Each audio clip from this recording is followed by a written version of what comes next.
வணக்கம்.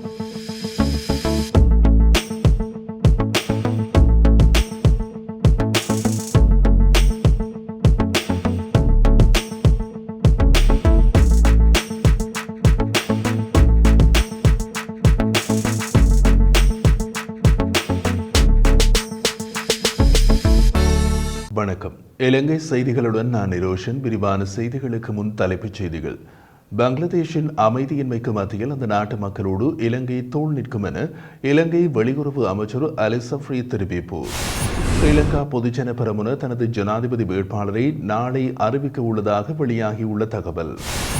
மஹிந்த ராஜபக்ச மற்றும் சமல் ராஜபக்ச ஆகியோர் ரணிலை ஆதரிப்பதாக அமைச்சர் பிரசன்ன ரணதுங்க சுட்டிக்காட்டு. 95 நாடாளுமன்ற உறுப்பினர்களின் சொத்து விவரங்களில் லஞ்சம் ஊழல் குற்றச்சாட்டுகளை விசாரணை செய்யும் ஆணைக்குழு பொதுமக்களின் பார்வைக்காக வெளியீடு. தொடர்வது விரிவான செய்திகள்.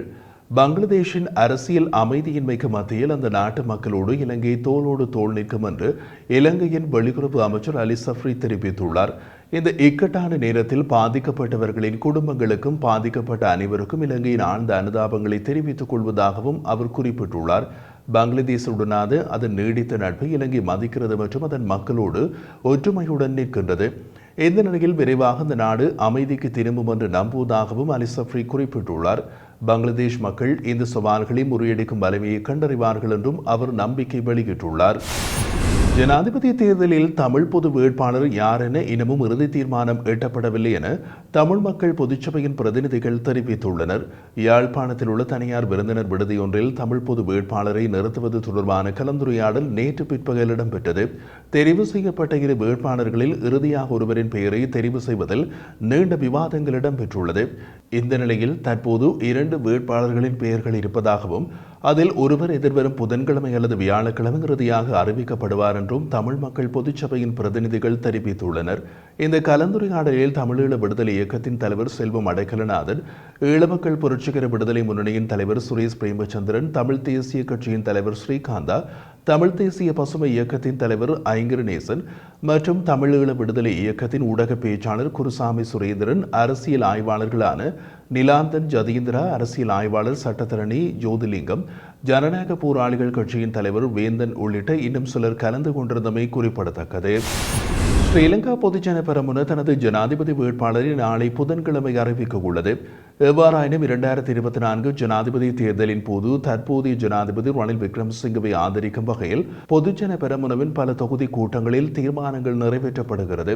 இதேவேளை எதிர்வரும் தேர்தல் தொடர்பாக பொதுஜன பெரமுனவின் அரசியல் குழுவால் எடுக்கப்பட்ட தீர்மானத்தை மீறும் உறுப்பினர்களுக்கு எதிராக ஒழுக்காற்று நடவடிக்கை எடுக்கப்படும் என கட்சியின் பொதுச் செயலாளர் சாகர காரியவசம் அனுப்பியுள்ள கடிதத்திற்கு நிதி ராஜாங்க அமைச்சர் செகான் சேமசிங்க பதிலளித்துள்ளார்.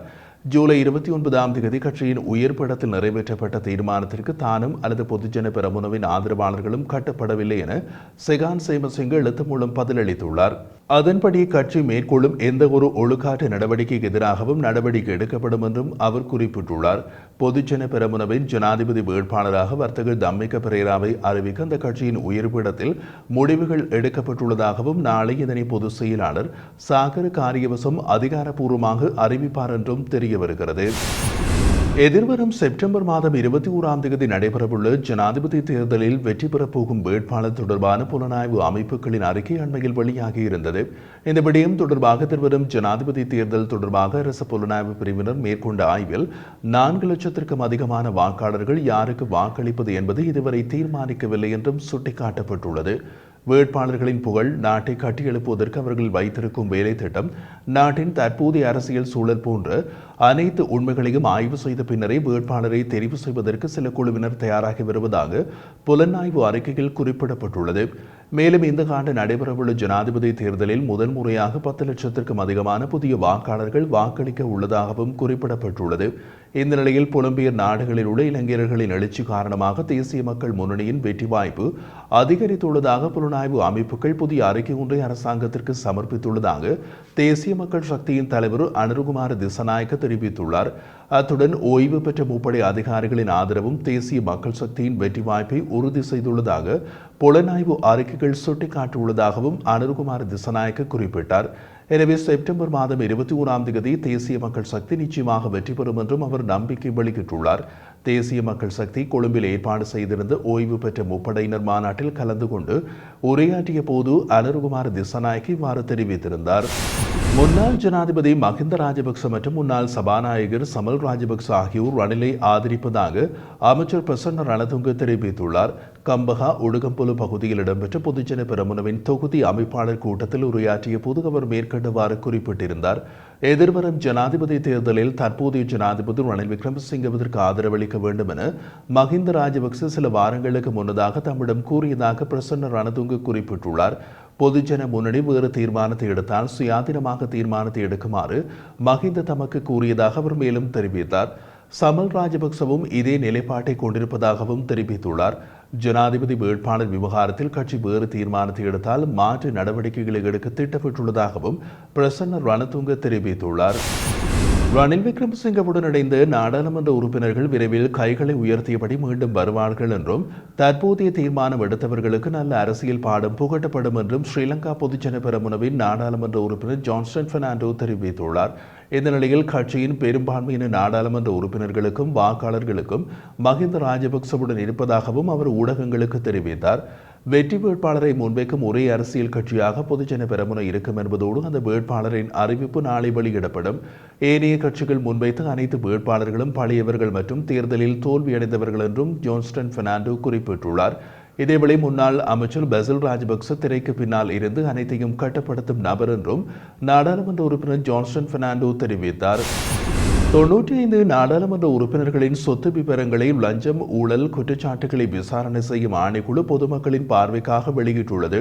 95 நாடாளுமன்ற உறுப்பினர்களின் சொத்து விவரங்கள் லஞ்சம் ஊழல் குற்றச்சாட்டுகளை விசாரணை செய்யும் ஆணைக்குழுவின் உத்தியோகபூர்வ இணையதளத்தில் பிரசுரிக்கப்பட்டுள்ளது.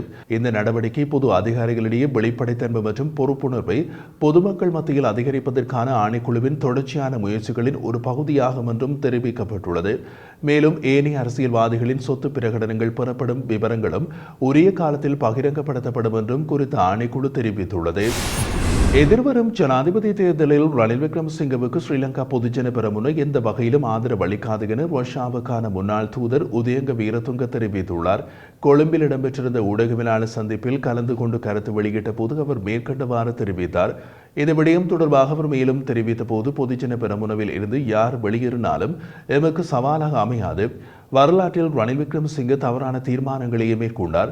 ஸ்ரீலங்கா சுதந்திர கட்சி பிளவடைந்தமை ஐக்கிய தேசிய கட்சி இன்று முழுமையாக வீழ்ச்சியடைந்துள்ளது. அதேபோல் மைத்ரிபால சிறிசேனவுக்கு கட்சி என்று ஒன்று இல்லாமல் உள்ளது. பொதுஜன பெரமுனவில் இருந்து வெளியேறும் ரணில் விக்ரமசிங்கவோடு இணைந்துள்ள பலர் விரைவில் வீடு செல்ல நேரிடும். ஏனெனில் பொதுஜன பெரமுன ஆதரவாளர்கள் ஒருபோதும் ஐக்கிய தேசிய கட்சிக்கு வாக்களிக்க மாட்டார்கள். பொதுஜன பெரமுன கட்சி சார்பாக நாடாளுமன்றத்தில் அங்கம் வகிக்கும் பலர் மஹிந்த ராஜபக்சவின் அடையாளத்தினாலேயே நாடாளுமன்றம் சென்றார்கள் என்பதை சம்பந்தப்பட்டவர்கள் மறந்துவிடக்கூடாது. பொதுஜன பெரமுனவில் இருந்து வெளியேறிய எவருக்கும் தனிப்பட்ட விருப்பு வாக்குகள் கிடைக்கப்பெறாது என ரஷ்யாவுக்கான முன்னாள் தூதர் உதயங்க வீரதுங்க தெரிவித்துள்ளார்.